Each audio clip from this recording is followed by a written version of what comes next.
Executive Committee to order, please. We will start with public comment. We do have one individual who would like to address the Executive Committee.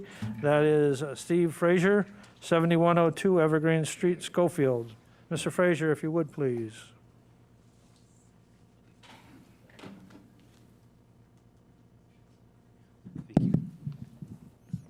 Thank you. Thanks. That's much better. Thank you. Good afternoon. I'm Steve Frazier with 7102 Evergreen Street in Schofield. I speak for the children.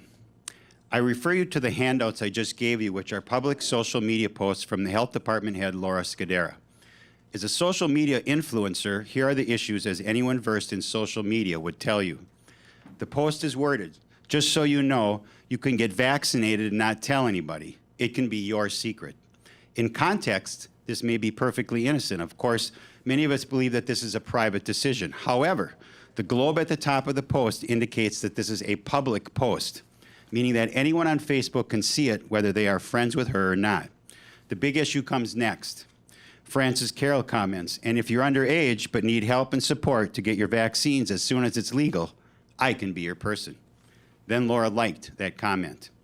Now that changes the whole post because it would appear to pretty much anyone that they are telling minors that they can secretly be vaccinated. Kids are on Facebook. Seeing posts like this is no different than being in a group of sexual predators, even if the child wants the attention or is going to wait until they're of age to act upon anything. This puts public trust at a very low place when this is coming from a personal post of a very powerful health authority in our area.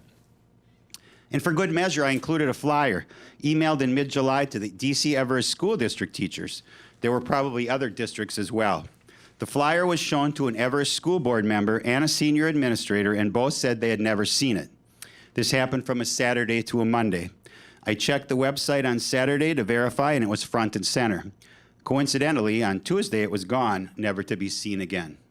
Marathon County, we have a problem. On Tuesday morning, as I drove to the health board meeting, I heard on the news that it was no longer necessary to go to the meeting because they weren't going to discuss the controversial topic. This was repeated on TV and other radio as well. This is called propaganda. There's nothing to see here. Move on. You can either address this now and act on it or ignore it. This is not going away. 4 days ago, the state issued a letter calling for mandatory masks, stronger COVID measures, and on-site vaccine clinics at drop-off and pickup areas at schools. They want counties to enforce this. The pushback on this is going to be enormous. And the question that will need to be answered is this: who will be held accountable for going after our children?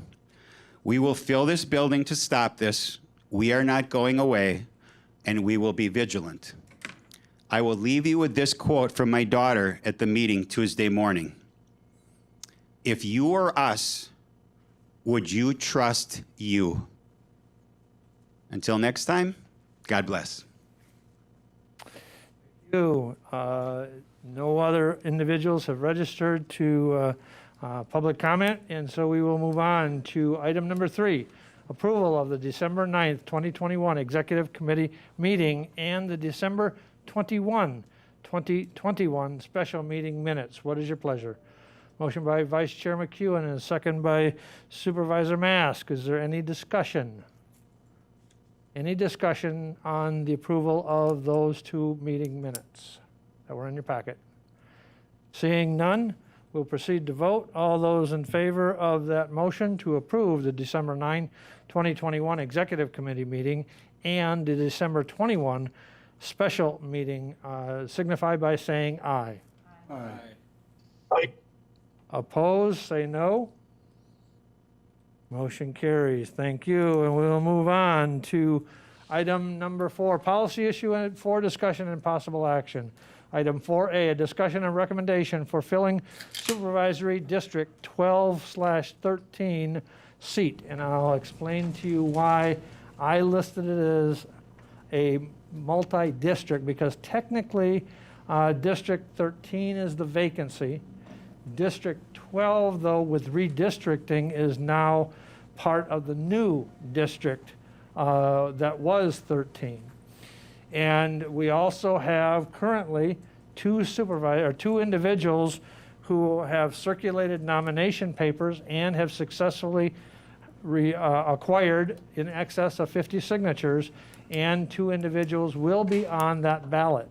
So when we had this vacancy prior, we had a discussion, and we were going to wait and have a discussion after nomination papers were taken out. And the thought was that we would fill that seat if there was only one, fill it early. However, in this case now, there is multiple individuals running. If we did the process that is outlined in our board rules, which requires that we go out and solicit letters of interest and do the interview process, the earliest that they could possibly be installed on the board would be February's meeting, possibly as late as March's meeting. And that would mean that they would have one meeting to fulfill the duties of that district.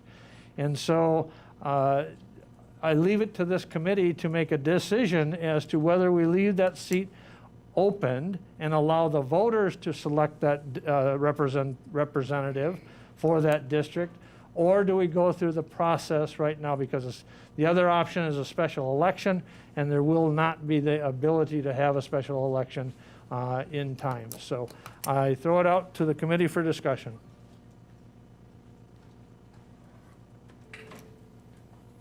Vice Chair McEwen.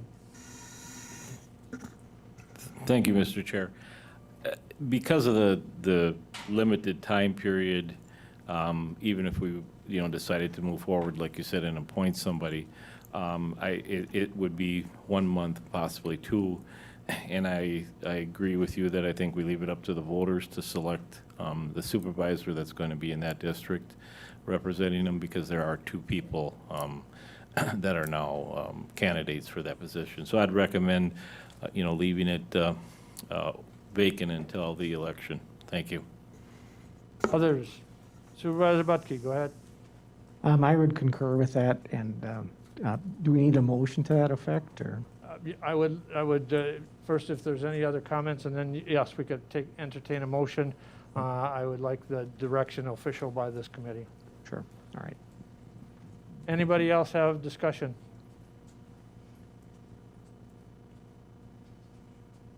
Okay, I would entertain any motion. Supervisor Butke, go ahead.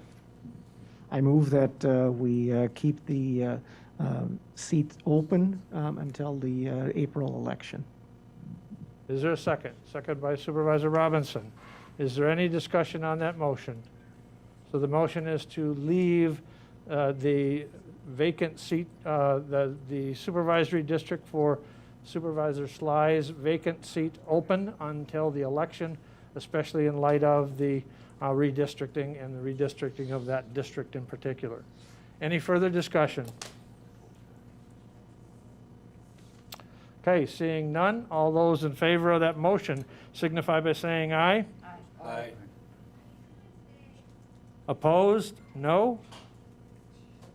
Motion is carried. Thank you.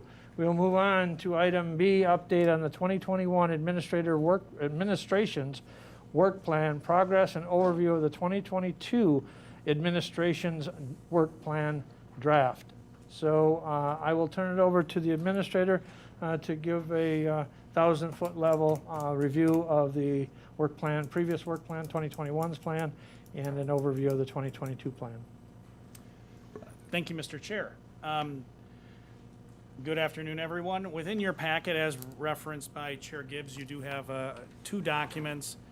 The year in review relative to the 2021 work plan and a draft 2022 work plan. I'll be very brief. I'm not going to belabor the comments. I tried to do a relatively significant overview of the progress that's been made on the items that were in that 2021 work plan. I do want to begin by saying, first and foremost, a very sincere thank you to all of the staff. I mean, I can just tell you my observations over the last, 2 years since I've been in this position, but certainly over 2021. There were a lot of challenges that staff faced and a significant amount of work set forth within that work plan, in addition to, quite honestly, the most significant work we have, which is simply doing all the very important work that all of our departments do. You know, there's not continue to deliver services at social services, or continue prosecuting cases in the DA's office, continue operating a Marathon County jail in a safe and humane way. All those things are just the normal business we do every day. These projects within the work plan are, at least as I try to characterize them, kind of undergoing significant projects to undertake, and staff have done an exceptional job to move forward each of those projects. So if you have any questions relative to the 2021 work plan in review, certainly I would be happy to provide as much detail as I can today, or if you have questions that require me to get additional information, I'd be happy to get that. As it relates to 2022, I will simply say I tried to organize, one of the big changes you'll see is I tried to organize it a little differently, because in my mind there were such a large number of projects, and some are very related.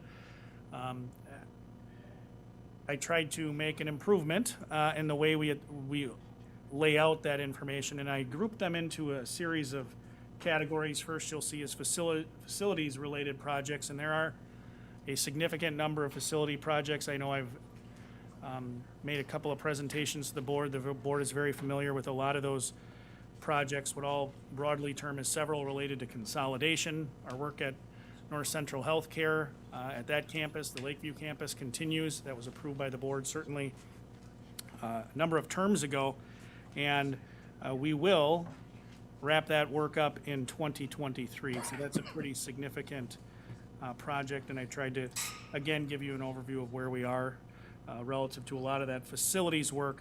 But we have facilities-related projects. Then, apart from some of the planning projects within that document, and within that category, you'll see in item number 2 is the Regional Forensic Science Center. A great deal of progress has been made during the term of that task force. Supporting the task force is primarily falls on the shoulders of our medical examiner's office, and they've done an exceptional job. Really, right now, we're waiting to hear on the grant that we submitted in excess of $9 million to the state of Wisconsin. If we receive that grant, we'll have a lot of work to do, and this board will have some very significant policy questions to answer, but that's been a big project for quite a number of years. You'll also see we have several finance-related projects. I put those in another category, and I know the board has been briefed on perhaps our biggest finance-related project that we've undertaken, and in my estimation, in well over a decade, and that is the implementation of our enterprise resource planning system, the Workday system. I know you're very familiar with that, so I won't belabor that point, but we do have a number of financial related projects. I think those are important. I grouped those together. It's part of the board's underlying direction to me to ensure that the county is continue to be run in a very fiscally responsible fashion. I don't need to expound upon the fiscal pressures that exist in county government. I think you're all very, very familiar with those. We just had a meeting earlier, in fact, with Chairs Robinson and Fifrick relative to our planning for transportation sustainability, our network, roadway network planning. A lot of important work in each of those projects underlying within that underlying category of finance-related projects. Similarly, I created a category of criminal justice-related projects. That was a significant focus of the board over the last several terms in terms of position expansions, and you'll recall from the 2021 work plan, we made some very significant headway, accomplished one of the, at least from my perspective, the long-standing goals of the board was to open that additional dispatch channel, and administration's role in that is really to make sure that the personnel resources are available to the sheriff's office to do that, and we did fill those according to the personnel charts. We've allocated those additional positions necessary to do that, and hopefully we can make close that loop and open that channel in 2022. Similarly, some focus with the DA's office in terms of new positions. The big criminal justice initiative in my mind is to make sure that we support the development and functioning of the Criminal Justice Coordinating Council, which was created by this board this term late last year. We also have a number of significant projects within the university partnership, the university year partnership that we have with the University of Wisconsin-Madison. So continuing to support those is likewise. And I tried to highlight some HR-related projects that are ongoing, and you'll see a number of those do relate to that enterprise resource planning or workday system, doing a comprehensive class compensation study, which I don't need to tell this board. I know you've heard from a number of department heads recently at the committee level. Public safety heard from Chief Deputy Billab. I know Jim Griesbach has informed the Infrastructure Committee, and I know Jamie Polly has kept the Parks Commission informed about some of the difficulties we're having in recruiting, making sure that we have the tools at our disposal in terms of a class compensation structure that allows us to effectively retain and recruit talent is vitally important to our success. So moving that forward, as well as a full benefit evaluation, including the health care benefit, again, is going to be a focus for us in 2022. Then I tried to note some important work that, again, in my mind was, it's somewhat always been part of the Office of the Administrator's focus, but certainly over the last year and moving forward into 2022, I see a great deal of my time, as well as, quite honestly, Board Chair Gibbs's time in the future. The next board chair, whoever that individual is going to be, that person's going to have significant responsibilities relative to North Central Healthcare and the work there to, again, revise the Tri-County Agreement in a way that supports that partnership, continuing to work with city-county information technology. A big focus for me moving forward relative to the library is reviewing and updating those agreements that I referenced within the document. And something that has been kind of lingering for some time is our University of Wisconsin-Stevens Point relationship, making sure that we really understand what that relationship looks like moving forward in connection with our master plan update for the West Side Master Plan. And then lastly, I'll note we have some miscellaneous projects that I tried to list. And these are things, the first one on the list, a comprehensive review of our Marathon County ordinances. We just recently updated our procurement ordinance. The board approved that, but excuse me, working with County Clerk Trueblood, there really is an opportunity, and I think it would be a good use of our time. I simply don't know if we have enough time to get it done, and that's a comprehensive review of all of our ordinances. They really do require that complete comprehensive look rather than reviewing one at a time, making sure that we have any inconsistencies addressed, and the clerk has done a nice job reaching out to a vendor to assist us in that. We're well on our way relative to updating our public records retention policies and social media work. And the remaining 2 pages, like I indicate, are things that have been on the work plan previously or things that are being discussed by each of the committees. But broadly speaking, we have those multiple categories of facilities related projects, the Forensic Science Center related projects, finance, criminal justice, HR, intergovernmental partner work, and then just miscellaneous. So the thing that I think we're really going to need to spend some time on, and I would appreciate any direction the board can give me in 2022, is really trying to prioritize our time in addressing those projects, because they are many and they are significant. And again, those are things in addition to a lot of the just day-to-day work that it takes for staff and my office and I to essentially keep the lights on and doing the work that really is important to the people of Marathon County. So with that, Mr. Chair, be happy to answer any questions, or if people require me to bring information back, I can do that at a future meeting. Thank you. Thank you. I would like to first personally thank the administrator.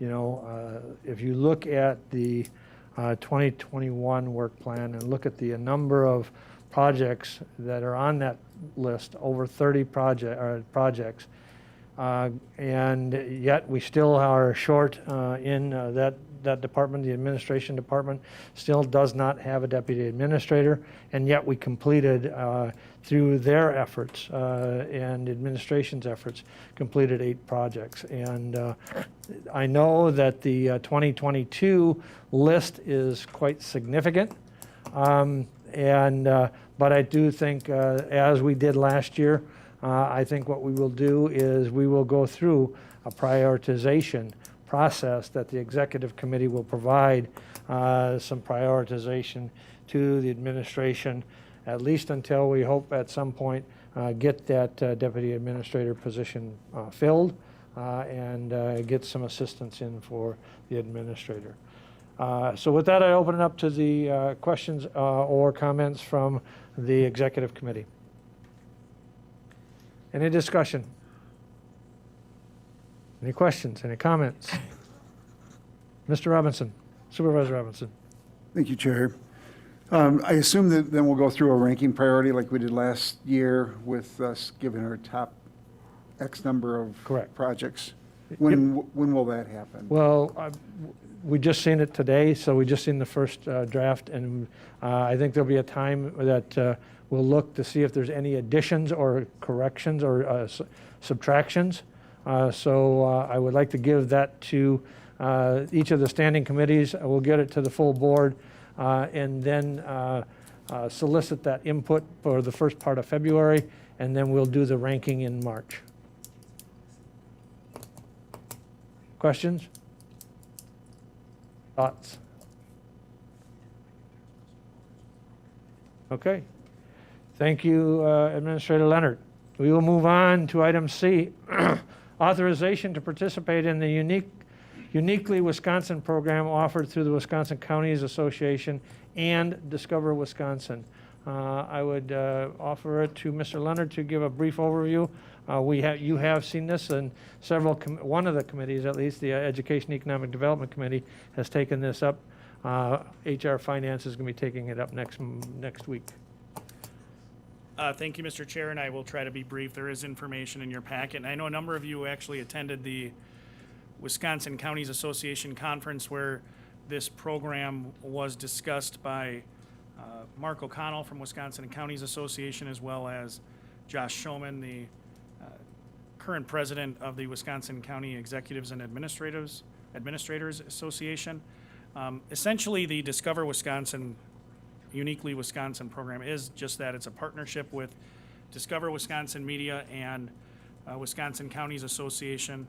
Essentially, it's a tourism attempt to drive tourism, and the summary is within your packet on kind of the approach that they're taking. As it was explained to me by County Executive Schoman, it's an attempt to highlight the things that make each of our counties and our communities unique across Wisconsin in a number of areas that are yet to be defined, but highlighting, in the words of Josh Schoman, the mom and pop, more of the mom and pop businesses, the smaller experiences, as opposed to those things that quite honestly have the large resources. You know, we're very fortunate in this community to have Granite Peak, and it drives a lot of tourism spending. That said, and again, in Josh Schoman's terms, you know, they do a very good job of marketing. They have statewide and really regional reach. So how do we get to those businesses and entities that were really impacted by the pandemic that perhaps don't have that reach? And that's what was the impetus to, as I understand it, to Mark O'Connell and County Exec Schoman putting together this program with Discover Wisconsin. So ultimately the question for the board is whether or not to participate in the program as it's outlined.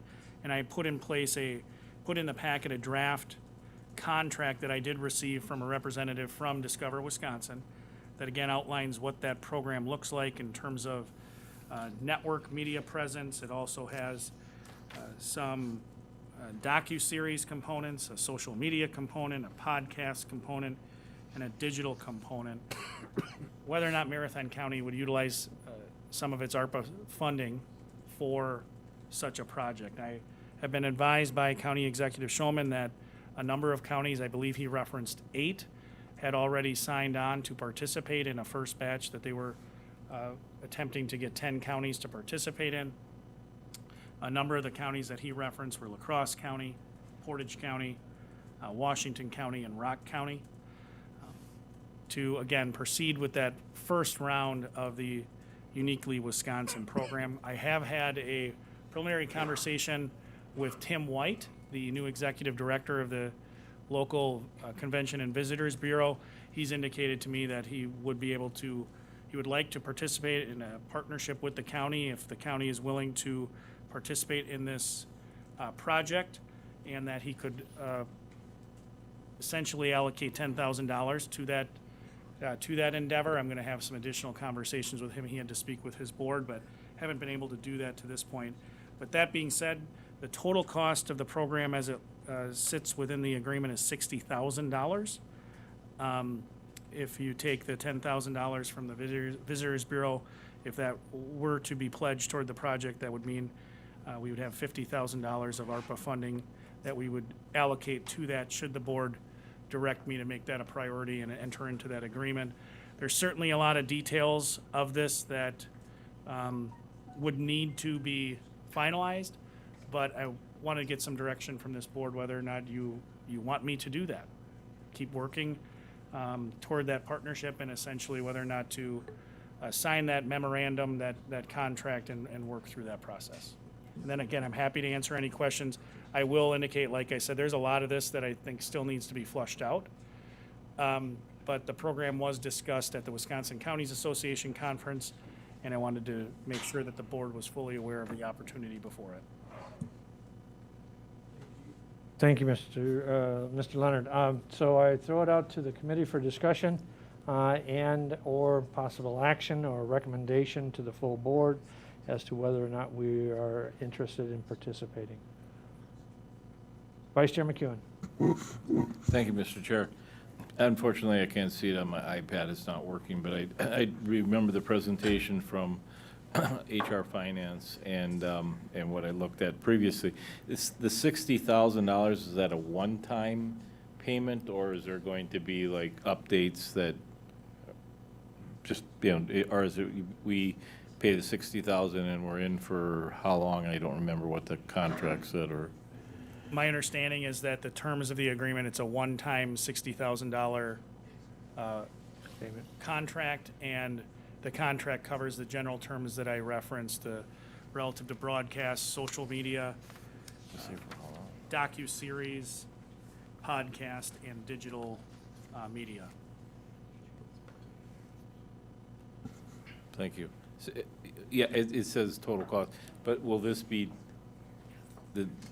20, so it's just for 1 year? Correct.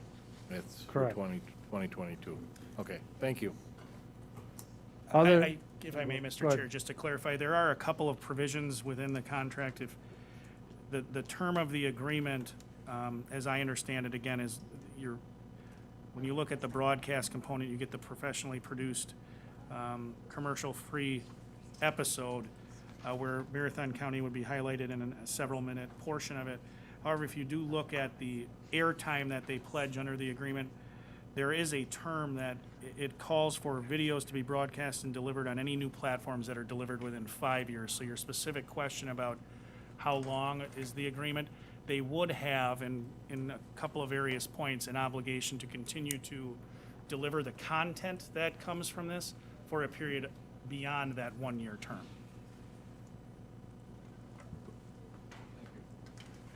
Others? Questions? Supervisor Robinson. We had a brief presentation at the HR Finance Committee meeting last week, and I've had numerous discussions with Administrator Leonard relative to this. I think it's a good idea. The tourism industry was impacted. I think if we can help them through advertising the area and bringing people in, it will strengthen those suffering businesses as well as help the overall economy. And with that in mind, I would move that we recommend funding for the program out of the ARPA dollars. Chairman, right there, let me introduce the public meeting. After I've been falsely arrested, after multiple obstructing an officer, my mental competency is in question. Sorry for interrupting your meeting. May I please enter? So again, I would make a motion to approve. There's a motion and a second to approve and move to the full board for discussion. The recommendation to use ARPA funding to fund the project. I'm assuming that was where you wanted the funding to come from? Correct. Okay. Any further discussion? Vice Chair McEwen. Thank you, Mr. Chair. Are we going to pay the 50,000 or the 60? With the, Well, at this point, we don't have a legal commitment from the Visitors and Convention Bureau. They said they would they've got to take it to their board, but we would, so I think what the motion should say is this, is the motion should say that it authorizes up to 60,000, and whatever portion of that Convention Visitor Bureau participation reduces our cost, let it reduce our cost. Mr. Leonard. Thank you, If I- Mr. Chair. And if I can just add, I did prepare a draft resolution with language similar to that which was offered by the board chairperson. It's on page 38 of 53 of the packet.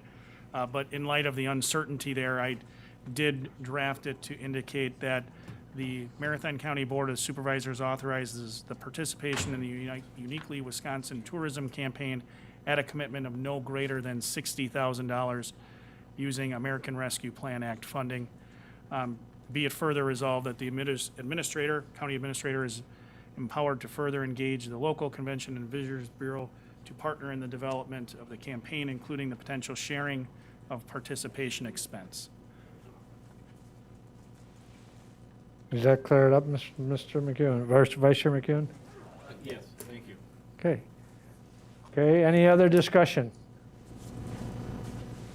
Seeing none, all those in favor of the motion to approve and forward to the full board the participation of up to 60,000 in this campaign, signify by saying aye. Aye. Aye. Opposed? Say no. Motion carries. Thank you. And let me get back to my agenda.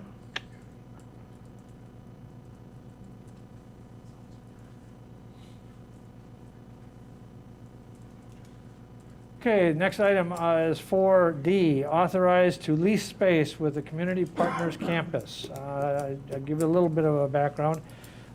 Marathon County has been in discussions with Community Partners Campus. Again, a nonprofit entity trying to facilitate all of the various nonprofits and ability to address individuals with serious needs, whether it be food, whether it be shelter, whether it be whatever other services that these individuals are needing. And we've been in discussion, and we finally have gotten some clarification whether or not NCHC utilizes some of this space, whether the ADRC utilizes some of this space, or other entities that Marathon County can sublease that space to facilitate program access for individuals that utilize the one-stop shop, if you will, for the community campus partnership. So what this is asking is, do we move forward with a contract to lease space from the community partners because they're in their design phase right now? And I would turn it over to Mr. Leonard for any update, and/or Mr. Supervisor Robinson, because he's been involved in these same discussions. Thank you, Mr. Chair. I'll start, and certainly Supervisor Robinson jump in at any time.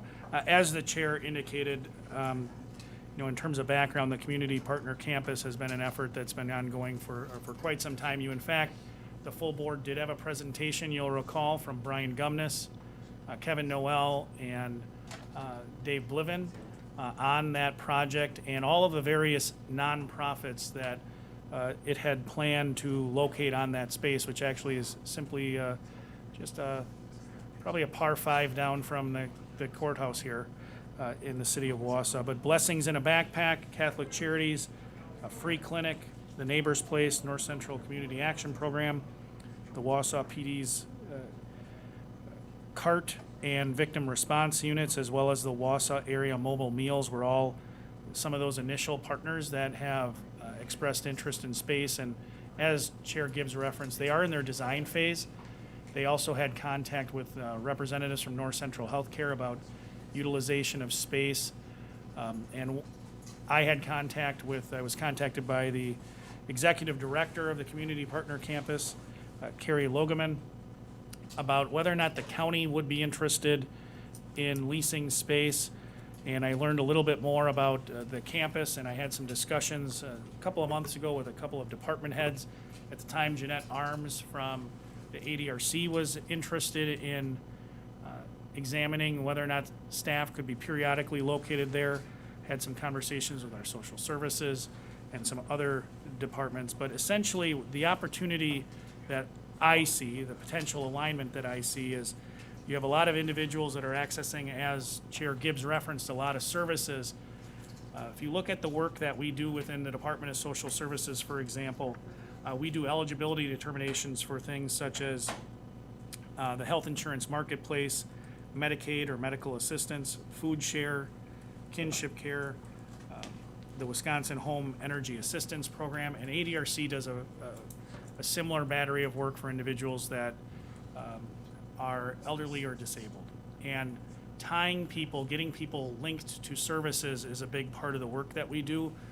And to the extent that we're able to do that more effectively, it again improves the efficiency of our work and the workload that we have. So I think there is some opportunity. The Community Partners Campus indicated to us that their standard lease is a 10-year term. They are, however, willing to work with us to change that term if a shorter term is more amenable to the county. Similarly, they normally have a prohibition on subleasing. However, they indicated in an email correspondence with me that it's okay. They clarified that they have no prohibition on it with their knowledge and consent, and it wouldn't be the ability to sublease would not be unreasonably withheld. So I think there's some opportunity in speaking with Chair Gibbs and also staff at North Central Healthcare, executive level staff at North Central Healthcare, whether or not we would partner with North Central Healthcare, the ADRC, perhaps the city of Wausau, to collectively have staff there throughout the general operating hours.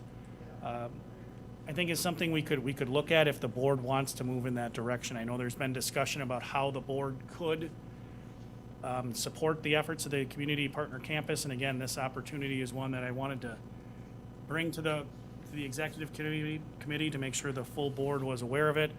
Essentially, the space that the Community Partner Campus has identified that would be available to us is 550 square feet.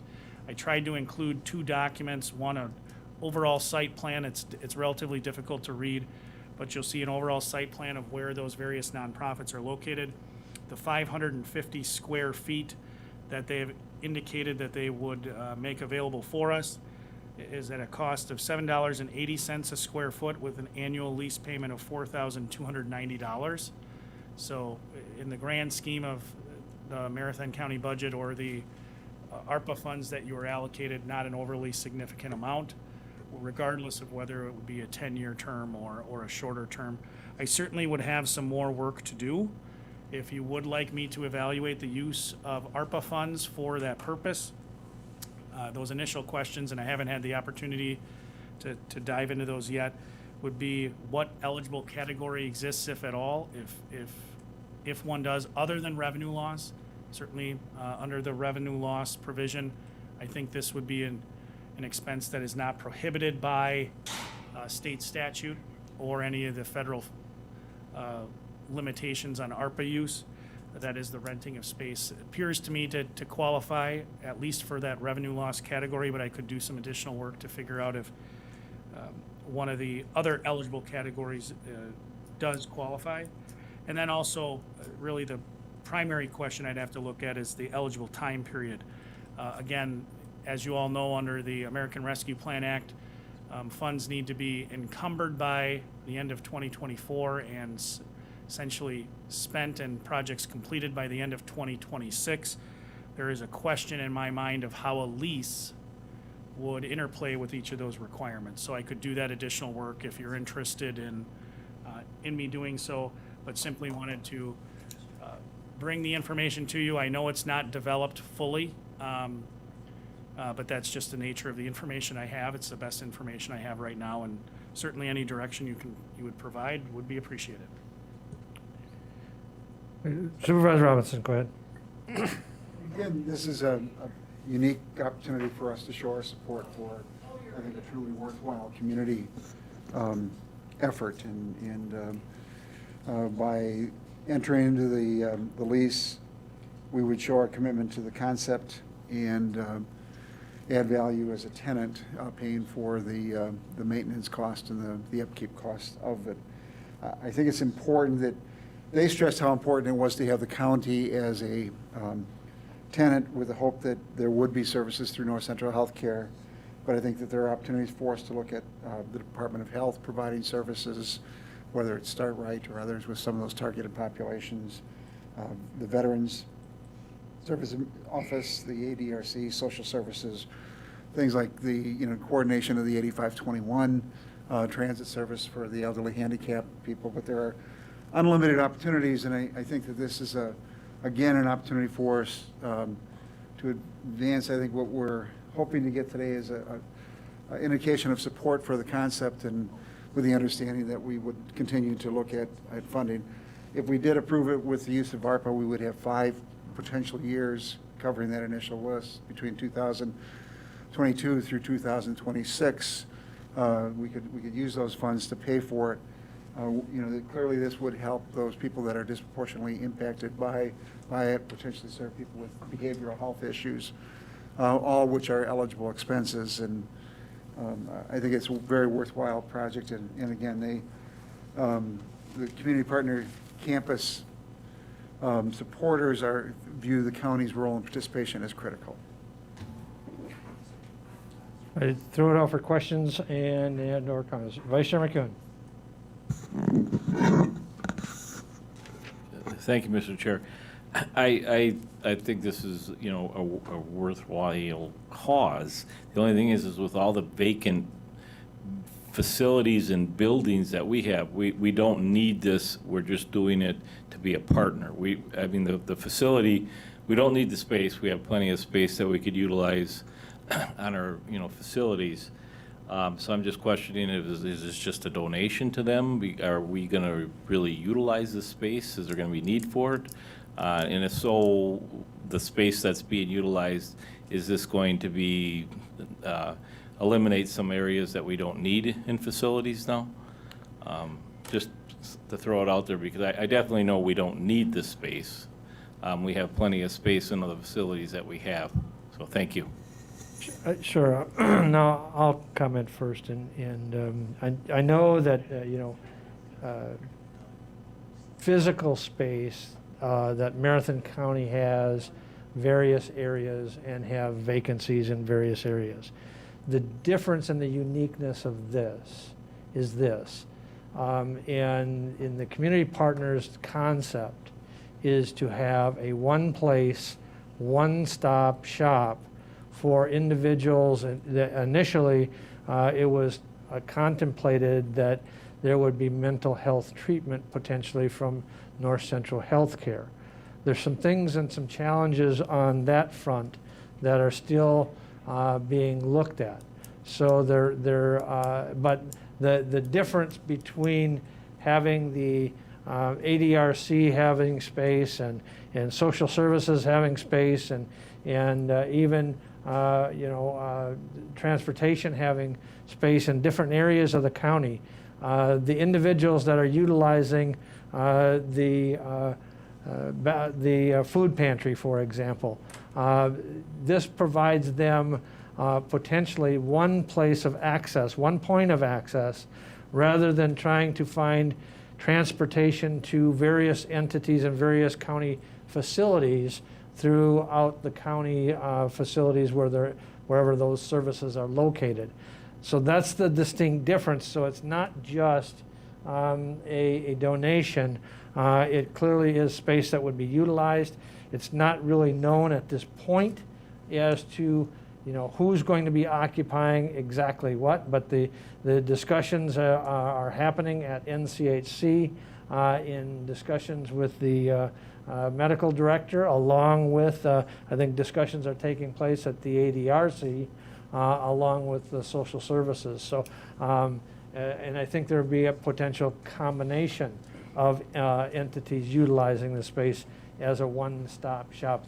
Again, the thought process, and this is not a model that's new. This model of community partners is unique throughout is modeled after best practices in larger cities and larger entities. So the thought is, and they've shown, you have better outcomes when you have let me just walk you down to this individual that provides, you came in for food, but there might be some need for medical. Well, we can walk you down and do an eval on whether or not you qualify for some social programs. So that's what the concept is. That's the distinct difference between utilizing the current spaces that Marathon County has and offers this. The one comment that I've heard is, well, this is just a problem for Wausau. I don't believe that that's accurate. I think the thing that is challenging is that when you have someone that is utilizing food pantry, for example, they come from all over the county. And so do they have other needs? Potentially. And this would provide a one-stop shop exposure to potentially social programs, mental health treatment potentially, or at least referrals to those treatment facilities that they might not be aware of. Supervisor Robinson? I would just echo those comments and point out that, this will probably be similar to an office suite or, concept where people would float in Monday, Wednesday, Friday. Somebody may be there in one department. But it is critical that we have a presence in the air. The community partner campus concept came from the desire to try to get those organizations together under one roof, so we're not continually funding capital fund drives throughout the community for the Neighbor's Place or Catholic Charities to build their own facilities. And the opportunity to share and collaborate is a wonderful opportunity for us. And I think Denver and some other communities have done this very successfully. We're not likely to reassign somebody permanently to that, but rather have, again, that office suite concept where people will float in for a couple of days a week and be available, and you can schedule those appointments. But while you're there, you can also go to the Neighbor's Place and get your food and other things. That's the value. And again, I think one of the things that was discussed, at least with their executive team, was this concept about having potential mental health treatment that's unique to this community partner campus. A lot of some of the other community campus partners that have utilized throughout the nation, this was the first time that there was thought that there might be potential for mental health treatment. Now, I reiterate, there's challenges there, and we are looking at those challenges. I serve as the chair on the North Central Healthcare's board, and we're looking at those challenges that are there. But I still support the concept in the bigger picture. Other questions? Supervisor Robinson. I would move that we recommend County Administrator enter into a lease agreement with Community Partners Campus for a period of approximately 5 years, with the funding source to be determined at a later date by the Human Resources, Finance, and Property Committee. Okay, is there a second? Second by Supervisor Butke. Is there any discussion? Any discussion? And I'm assuming that implicit in that motion was to work out the details as far as subleasing and the ability to be flexible in that space. Okay, is there any other discussion? Seeing none, the motion is to proceed with administrator doing additional research and entering into a 5-year lease with the Community Partners Campus and identify the funding source for that funding at a later point by HR Finance. Any further discussion? Seeing none, all those in favor of that motion signify by saying aye. Aye. Aye. Opposed, say no. And the motion is carried. Thank you. And we'll get back to the agenda.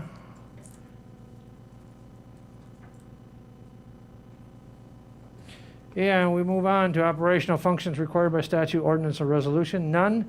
Education presentations, committee discussion. Update on, really? Go away. My screen just covered up everything I wanted to read. Update on the implementation of multi-factor authentication for the county board members. And we have with us Mr. Klein, the director from CCIT. Jerry, if you would, please. Thank you, Kurt. First, I just want to introduce, if you haven't met these folks here, these are the folks that are making this happen. Dale Schumacher is our network manager on the right, and Tammy Colson is a brand new hire, came to us from Aspires just recently, and she's the project manager in this. So Dale's running the team that's doing all the background work, and Tammy's riding herd on them, I guess, is probably the best way to describe it. I want to give a little background on why we are doing this and what we're doing, but first I just want to ask, because these guys want to know, is everybody getting mail now? You're not? Okay, we got one person down. Jean, you're good. I can see yours. John? It's a piece of cake. Piece of cake. Okay, so we got one. We got one person. Randy, I think you're online, and you should be working already, right? I just said the problem is it's from. Supervisor? Yep, I'm good. Yeah. Okay. Okay. Thank you. So I'll just give you a couple quick minutes. I know you guys have already had a long meeting. First, the why. We are doing this. This is actually projects, a couple of different projects together. It's really about 5 projects kind of bundled together, several of which we had already started and had on our strategic plan, security plan for this year anyways. But at the beginning of November, we were notified by our insurance company that we had to get this done and get it done quickly. So again, it's a couple of different projects. So the main thing that this is, the insurance company's involved, is we need cyber insurance coverage, and this is a requirement for it. So what you guys have already seen is the implementation of it. The multi-factor authentication is going to ask you occasionally for additional information, just like you may have already experienced in other places. Put your username in, your password, and then what you probably were familiar with is getting prompted, getting a message sent to your text message with a number that you then put on your screen. It's basically the same thing. The one thing that we're not using is text messaging itself. That's current with the new standard is that's no longer secure enough. Excuse me, I can't speak. No longer considered a secure solution. So we're using an app called Microsoft Authenticator, which is what we pushed down to all your iPads a few weeks ago. And once you register, every once in a while, you're going to get prompted. If you move networks, you're going to get prompted. If you don't move around a lot, you won't get prompted very often. Most of our office staff that'll be at their desk are only going to get prompted once every 3 months. But I move around a lot, so I get prompted more frequently. So every time I move to a new network connection, I typically get prompted. This morning, I worked at home for a while, and I got prompted to bring up my VPN connection.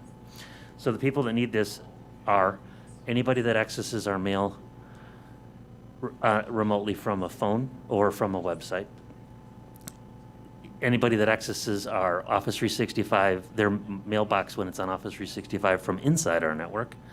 All of our employees that work from home, they use a solution called VPN. You may be familiar with that term. It stands for Virtual Private Network.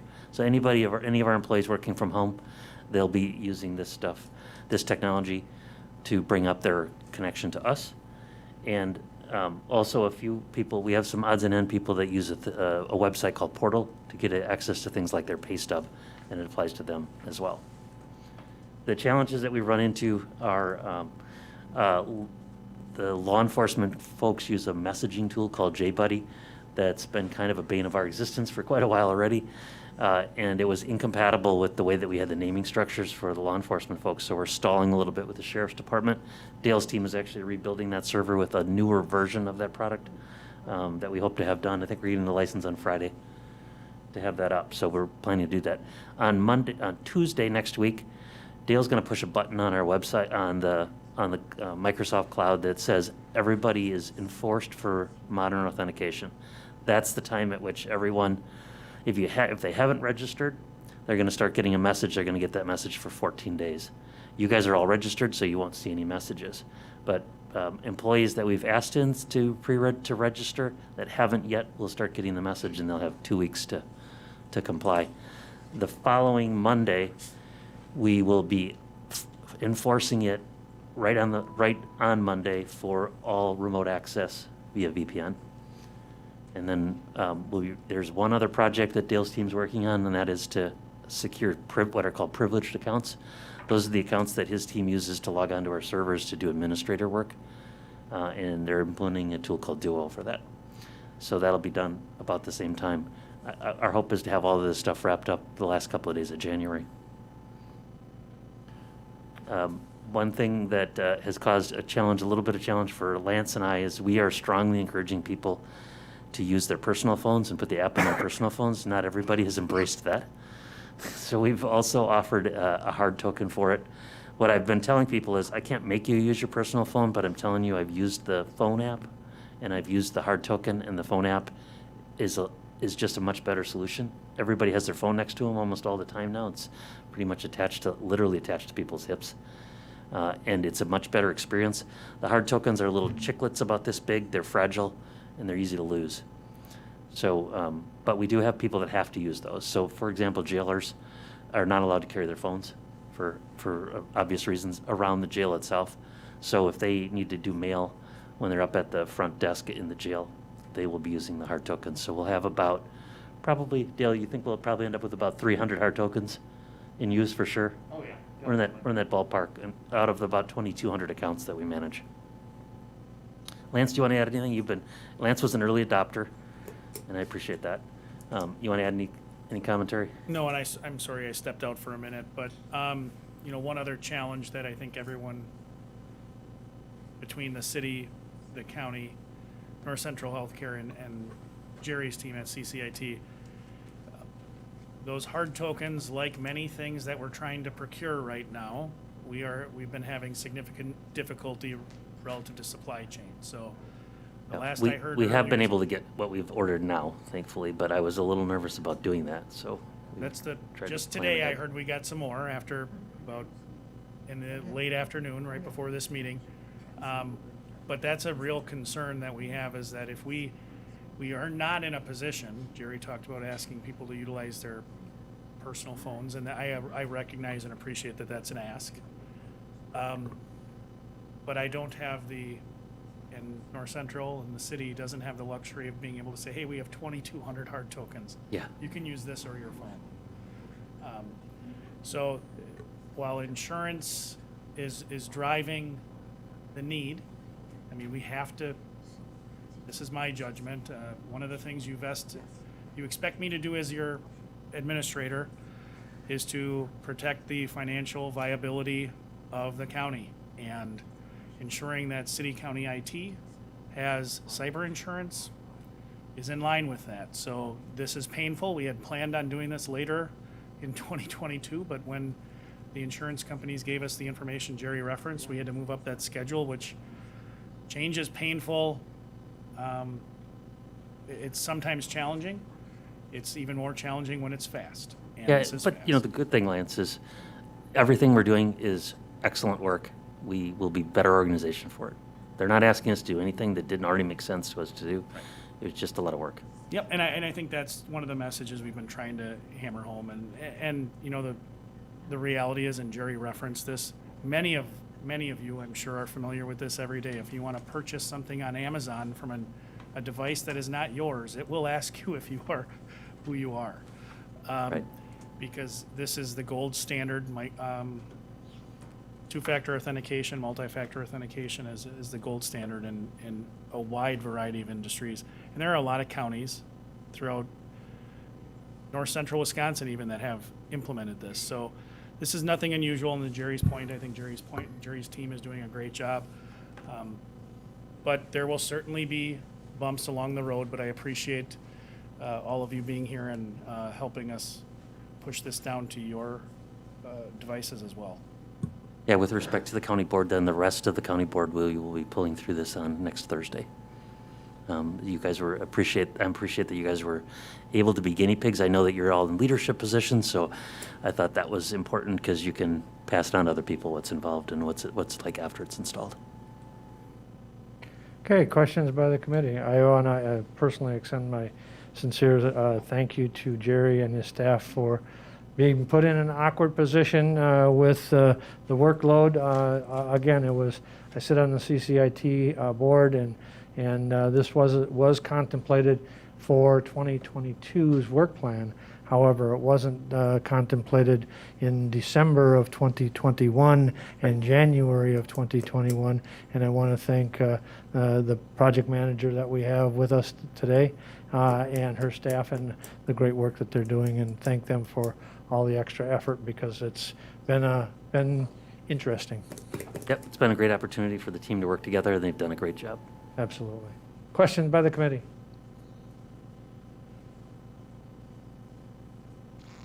Okay, we will move. Kurt? Thank you, Jerry. We'll move on to item number 6B, gather input from the supervisors on questions for the administrator's review survey. As you are aware, the county board, the executive committee does the evaluation for the administrator, the sole county board's employee, that being the administrator. The executive committee is charged with that evaluation in the first year of the term. In the second year of that term, meaning this January of 2022, there is a requirement in our rules that we send out and solicit the input from all 38 supervisors, not just the executive committee, to do the evaluation on the administrator. And if you have been on this committee for multiple terms, you will remember that last year we sent out that survey, and that survey was consistent with tying it back to the current implementation of evaluations that supervisors do for county employees. And if you also remember, there was a lot of feedback that this committee received, and that feedback was that I don't know anything about that. I don't know how I can comment on that. I don't know the process. I don't have interface with the administrator. So rather than doing something again that is going to draw the ire of the full county board, I thought it was important to have a discussion from the executive committee as to what questions do you want to pose to the full county board for their input to solicit the evaluation that this board is charged with doing over the administrator. Again, keeping in concert with, we are to survey the full board, but I think we want to go more than do you just like the administrator. It was, again, it was tied last time, it was tied to the work plan and the outcomes from that. So the work plan will be presented to the full county board at the informational meeting. And so I think it's prime time for, at that point, to follow up with the questions that this committee wants input from the rest of the supervisors. So throw it out for discussion.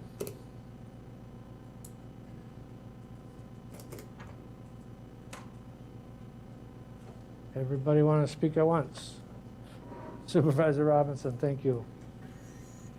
You know, again, I think that because we identify the work plan as our guidance to the administrator, I think it would be important that that be central to obtaining feedback. But I think that in addition to that, I think the whole issue of effective, evaluation of the communication with the board and the committees and communication with the public should be in there as well. I think that's implicit in trying to address that, but if we could, get feedback on that. So, I think the success in identifying or working on the work plan, and then I think there's also a question of responding to critical issues as they arise that were not part of the work plan, perhaps ought to be another question.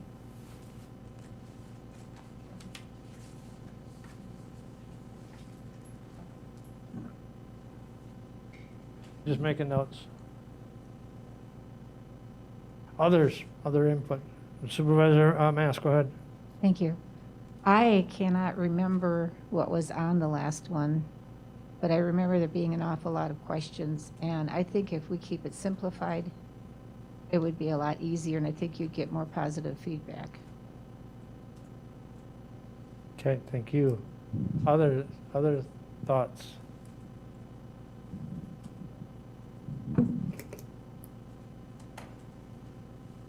Vice Chair McEwen.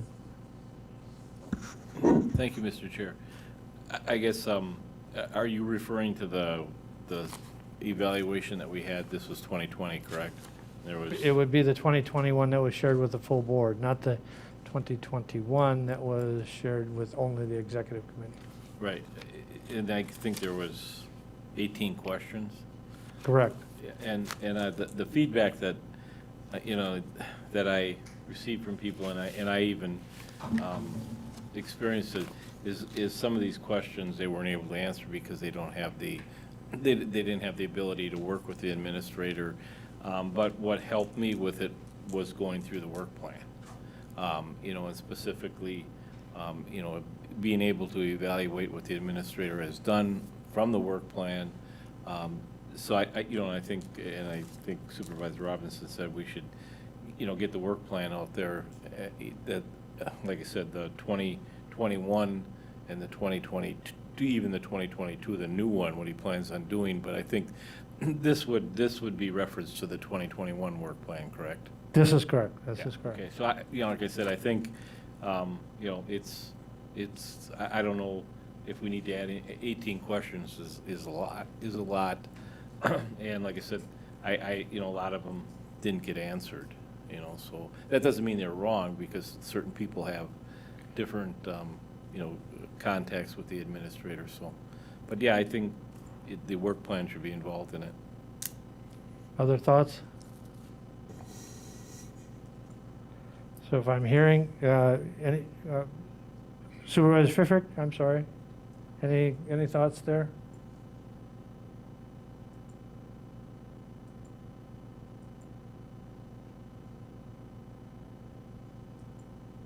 Okay, so what I hear you saying is there will be questions on, that center around the 2021 work plan, centers around the communications that the administrator has with the board, communications that the administrator has with the workforce, and communications that the administrator has with the public, and also the responsiveness and the responsiveness that the administrator has in taking on work that has not been identified that comes up as an emergency, during the 2021 year. Any others?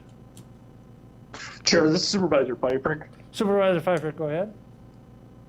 Apologies, I could not get my phone off mute. I think it's important that we do keep a simplified survey.